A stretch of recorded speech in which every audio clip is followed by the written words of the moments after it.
Hi hello నమస్తే welcome to SV6 news సమగ్ర సమాచార వారధి. ఈరోజు ప్రధాన వార్తాపత్రికల్లో వచ్చిన ముఖ్యాంశాలు ఒక్కసారి మనం విశ్లేషిద్దాం. ముందుగా ప్రధాన వార్తాపత్రికలలో ఈరోజు ముఖ్యంగా వచ్చిన వార్తల్లో ఈ యొక్క మెడికల్కి సంబంధించిన నీట్ పేపర్ అవకతవకలపై పూర్తిగా కేంద్ర ప్రభుత్వం దర్యాప్తు ముమ్మరం చేసిందన్న వార్తను మనం ప్రతి ఒక్క దినపత్రికలో చూసుకోవచ్చు.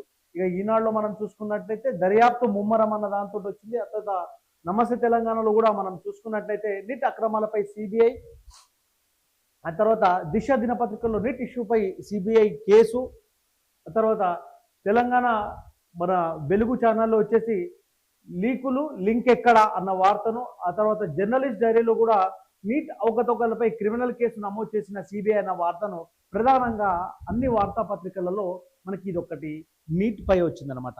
అయితే దీంట్లో ఇప్పటికీ బీహార్, గుజరాత్ రాష్ట్రాలలో కలిపి 18 మందిని అరెస్ట్ చేశారు. ఆ తర్వాత నిన్న మహారాష్ట్రలో కూడా ఇద్దరిని విచారించారు ఏటీఏ పోలీస్ అధికారులు. అయితే ఏది ఏమైనప్పటికీ ఈ యొక్క ఇంటి దొంగలు, అంటే ఇంటి దొంగలు అనుకోవాలన్నా ఎవరు అనుకోవాలా కానీ ఈ యొక్క అవకతవకలకు పాల్పడిన వారిపైన చాలా కఠినంగా శిక్షలు వేయబోతుందన్న కేంద్రం యొక్క సూచనలకు సిబిఐ కూడా స్పీడప్ చేసింది, తన పనిని స్పీడప్ చేసింది. అయితే ఇది ఇలా ఉండగా నీట్ పీజీ ఎగ్జామ్స్ రాస్తున్న వారి విద్యార్థుల పరిస్థితి చాలా గందరగోళంగా మారింది. ఇప్పటికీ 3 సార్లు తేదీలు ప్రకటించి రద్దు చేయదన్న గందరగోళమైన పరిస్థితి నెలకొంది ఉందన్న వార్తలను మనము ప్రధాన వార్తాపత్రికలలో ఈరోజు మనం చూసుకోవచ్చు. ఆ తర్వాత ఇక రెండో వార్తను చూసుకున్నట్లయితే మనము కాంగ్రెస్ లోకి బారాస ఎమ్మెల్యే, మన జగిత్యాల ఎమ్మెల్యే సంజయ్ కుమార్ గారు కూడా భారస నుంచి కాంగ్రెస్ తీర్థం పుచ్చుకున్న వార్తను మనము అన్ని దినపత్రికలలో చూసుకోవచ్చు అనమాట. ప్రతి ఒక్క దినపత్రికలలో మనం ఈ వార్తను మనం చూసుకోవచ్చు. ఇక కాంగ్రెస్ లోకి సంజయ్ కుమార్, సీఎం రేవంత్ సమక్షంలో చేరిన జగిత్యాల ఎమ్మెల్యే. సో మనసిక్కడ మనసక్కడ అన్న వాదన ఎందుకు, పోయేటోళ్ళు ఉంటే ఒక్కసారి వెళ్ళిపోతే బాగుంటుంది కదా అన్న అభిప్రాయాలు కూడా చాలా మంది ప్రజలలో తీవ్ర ఆవేదన వ్యక్తమవుతున్న ఈ పరిస్థితులలో దానం నాగేందర్ గారు, ఆ తర్వాత పోచారం శ్రీనివాస్ రెడ్డి గారు, ఆ తర్వాత ఇంద్రకిరణ్ రెడ్డి గారు, ఆ తర్వాత ఇప్పుడు లక్ష్మారెడ్డి గారు కూడా ఇంకా లైన్ లో ఉన్నారన్న వార్తలు వచ్చినాయి. ఆ తర్వాత ఇప్పుడు జగిత్యాల ఎమ్మెల్యే సంజయ్ గారు కూడా ఇతను దాదాపు 2 సార్లు అతను ఎమ్మెల్యేగా గెలిచారు. మొన్న కాంగ్రెస్ సీనియర్ నేత జీవన్ రెడ్డి పైన 15,000 ఓట్లతోటి గెలిచిన వ్యక్తి కూడా దీనిలోకి కాంగ్రెస్ తీర్థం పుచ్చుకోవడం వెంట చాలా మంది బీఆర్ఎస్ పార్టీ శ్రేణులు చాలా ఆరోపణలు చేస్తున్న ఈ తరుణంలో ఇంకొక ముఖ్య వార్త ఏంటంటే ఎల్బీ నగర్ ఎమ్మెల్యే సుధీర్ రెడ్డి గారు కూడా ఈ యొక్క కాంగ్రెస్ తీర్థం పుచ్చుకోవడానికి తాను కూడా వెళ్తున్నట్లన్న వార్తలు కూడా వస్తున్న నేపథ్యంలో ఇక ఎంతమంది వెళ్తారు అనేది మనం ఒకసారి చూడవలసిన అవసరం నెలకొని ఉందన్నమాట. ఇక నిన్న అమెరికాలో డల్ హౌస్ లో జరిగిన ఒక ప్రమాదం అనుకుంటే ఒక ఉన్మాది తను మన తెలుగు అభ్యర్థి బాపట్ల జిల్లా యువకుడు, అతను అక్కడ ఒక షాప్ లో మేనేజర్ గా పనిచేస్తున్న అతన్ని వచ్చి అతని డబ్బుల కోసమో ఏ వస్తువుల కోసం వచ్చి దారుణంగా కాల్చి చంపి అతనికి కావాల్సిన సరుకులు డబ్బులు తీసుకొని పోయిన వీడియోను కూడా మనము చాలా సోషల్ మీడియాలో చాలా వైరల్ అయింది. అతనికి నిన్న అతను మృతి చెందడం పట్ల చాలా ఇది తీవ్రమైన విచారమైనకర వార్తగా మనం చూసుకోవచ్చు అనమాట. ఇక ఈరోజు జూనియర్ డాక్టర్లు కూడా సమ్మెను ప్రారంభిస్తున్నట్టు కూడా వారు నిన్న ప్రెస్ మీట్ పెట్టి చెప్పడం జరిగింది. నేటి నుంచి జూడాల సమ్మె అనే వార్తను కూడా మనం చూసుకోవచ్చు అనమాట. ఎందుకంటే వాళ్ళకు ఒక గ్రీన్ ఛానల్ ఏర్పాటు చేయాలి. ఆ తర్వాత సూపర్ స్పెషాలిటీ హాస్పిటళ్లలో ఎవరైతే రెసిడెంట్ ఉన్నారో వాళ్లకు 1,25,000 వరకు గౌరవ వేతనం ఇవ్వాలని చెప్పి, ఆ తర్వాత వైద్య కళాశాలలో పెంచిన 15% సీట్లలో ఏపీ విద్యార్థులకు అవకాశం ఇవ్వకూడదని పలు రకాలైన డిమాండ్లతో వాళ్ళు ఈ రోజు నుంచి జూడాల సమ్మె చేస్తున్నట్లు మనము అనేక వార్తాపత్రికలు వచ్చింది. అదే ముఖ్యంగా అత్యవసర సేవలకు వాళ్ళు ఖచ్చితంగా మేము పాల్గొంటాం, కానీ ఈ ఓపీ ఇలాంటి తదితర సేవలు మేము ఇప్పటి నుంచి బహిష్కరిస్తున్నామన్న వార్తను మనము ప్రత్యేకంగా చూసుకోవచ్చు. ఉపాధి హామీ పథకంలో ఎందుకు ఎన్ని దినాలు, పని దినాలు ఎందుకు ఎక్కువైనా రాష్ట్ర ప్రభుత్వానికి ఒక వివరణ ఇవ్వాలని చెప్పి కోరింది. దానికి ఇమీడియట్ గా రాష్ట్ర ప్రభుత్వం కూడా కొంచెం సీరియస్ గా తీసుకొని అనేక మంది కలెక్టర్లకు, దాదాపు 18 జిల్లాల కలెక్టర్లకు రేఖలు రాసింది. ఎందుకు పని దినాలు పెరిగింది, ఎందుకు ఇది అని చెప్పి అన్న అంశం పైన నిన్న ఇదొక వార్తను కూడా మనం చూసుకోవచ్చు అనమాట. సో ఈ మార్కెట్ వాల్యూ ఆల్రెడీ ప్రభుత్వము రిజిస్ట్రేషన్ల ఛార్జీలు పెంచుతున్న దృష్ట్యా ఈ యొక్క మార్కెట్ వాల్యూ ఏ విధంగా తీయాలి, రిజిస్ట్రేషన్లు ఏ విధంగా చేయాలన్న అంశం పైన కూడా చాలా ఒక పొంతన లేని పద్ధతులు వస్తున్నాయి. రెండు శాఖల మధ్య కొంచెం సమన్వయం లోపించింది. దీనికి ఎలా ముందరికి వెళ్ళాలన్న దానిపైన కూడా కొంచెం కన్ఫ్యూజన్ గా ఉన్నా అన్న వార్తను మనం చూసుకోవచ్చు. ఇంకోటి ఏంటంటే ధరణిలో ఇప్పటి వరకు వారి వారి భూ రిజిస్ట్రేషన్ల కోసము, ఆ తర్వాత భూమి యొక్క తమ యొక్క పేర్లను కానీ అసైన్ భూములను కానీ ఏ విధమైనటువంటి పరిష్కారాల కోసం డబ్బులు కట్టిన వాళ్ళు ఇంతవరకు మాకు ఎలాంటి ఇది రాలేదు, అంటే భూమి రిజిస్ట్రేషన్ కూడా ఇంకా కాలేదన్న నేపథ్యంలో అది కూడా మాకు వస్తుందా లేదా అన్న వార్తను కూడా మనము ఈరోజు అదే ముఖ్యమైన దినపత్రికలలో మనం చూసుకోవచ్చు అనమాట.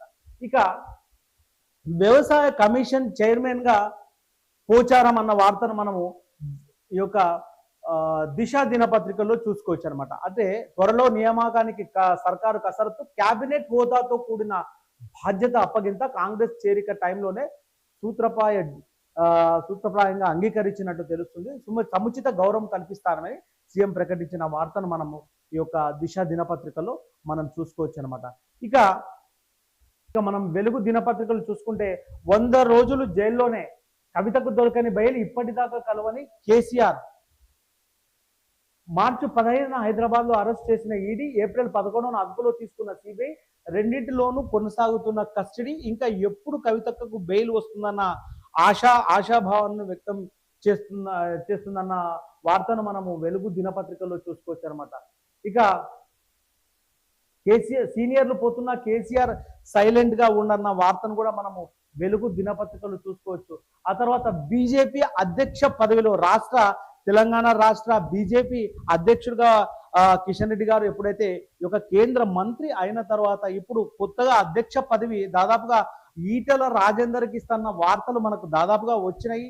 ఈటల రాజేందర్ పేరు పూర్తిగా ఖరారైన వార్తల నేపథ్యంలో బీజేపీ అధ్యక్ష లొల్లి, పాత కొత్త నేతల మధ్య తీవ్ర స్థాయిలో విభేదాలు. మొన్నటిదాకా ముందు వరుసలో ఈటల పేరు, లేక్ వ్యూ గ్రౌండ్ కారణంతో, లెఫ్ట్ బ్యాక్ గ్రౌండ్ కారణంతో ఆయనకి ఇవ్వద్దంటున్న సంఘ్ వాదులు, ధర్మం తెలిసిన వాళ్ళకి ఇవ్వాలన్న రాజా సింగ్. ఈ విధంగా ఆ యొక్క అధ్యక్ష పదవి కూడా కొంతవరకు బాగా పోటీ ఉన్న పరిస్థితిని మనం చూసుకోవచ్చు అనమాట. ఇక నిన్న నార్సింగి వద్ద ఒక ప్రైవేట్ బస్సు బోల్తా పడి ఒక మహిళ తీవ్రంగా గాయపడింది, మహిళ మృతి చెందింది, 15 మంది తీవ్రంగా గాయపడిన ఘటన కూడా మనము నిన్న నార్సింగి వద్ద కేవలం మద్యం సేవించి నడిపిన డ్రైవర్ యొక్క నిర్లక్ష్యం వల్లనే ఒక మహిళ అసూలు బాసిందన్న వార్తను కూడా మనం చూసుకోవచ్చు అనమాట. ఇక మనం జర్నలిస్ట్ డైరీలో చూసుకున్నట్లయితే మొన్న ప్రజ్వల్, నేడు సూరజ్ రేవಣ್ణ కుటుంబం మొత్తం లైంగిక వేధింపులే. యువకుడిగా ఇదొక ఈ కుటుంబానికి అసలు ఏం జరిగిందో, దేవగౌడ మనవాళ్ళకి ఏమైందో మనం తెలుసుకోవాల్సిన అవసరం. అసలు ఎందుకు ఈ లైంగిక ఆరోపణలు ఎదుర్కొంటున్నారు? ఇక చూడండి, యువకుడిని లైంగికంగా వేధించిన కేసులో సూరజ్ రేవಣ್ణ అరెస్ట్. అధికారం అడ్డం పెట్టుకొని వేధింపులకు పాల్పడ్డ రేవಣ್ణ ఫ్యామిలీ తండ్రి కొడుకులు ముగ్గురి పైన కేసులు. ఇప్పటికీ జైల్లో ఉన్న ప్రజ్వల్, బయటకు వచ్చిన తండ్రి రేవಣ್ణ, ఇప్పుడు పెద్ద కొడుకు జైలుకు. ఇది చూస్తుంటే ఎంత ఇది అనిపిస్తుంది ఇలాంటి వార్తలు చదువుతుంటే. ఇది ఈ లైంగిక వేధింపుల కోసం ఇది ఒక కుటుంబంలో ఈ విధంగా అన్నదమ్ములు అన్నది ఇది చాలా బాధాకరమైన విషయం అని చెప్పాలి. అసలు ఒక కుటుంబంలో ఇలాంటి క్యారెక్టర్స్ అంటే ఇది ఎవరు జీర్ణించుకోలేని పరిస్థితి. ఇక తిరుమలలో సాంప్రదాయాలు పాటిస్తాం. నిన్న ఏపీ హోం మంత్రి గారు నిన్న తిరుపతికి వచ్చి తను బయట ఎలాంటి రాజకీయాలు నేను మాట్లాడను, సాంప్రదాయాలు పాటించాలి అన్న వార్తను మనము జర్నలిస్ట్ డైరీలో చూసుకోవచ్చు.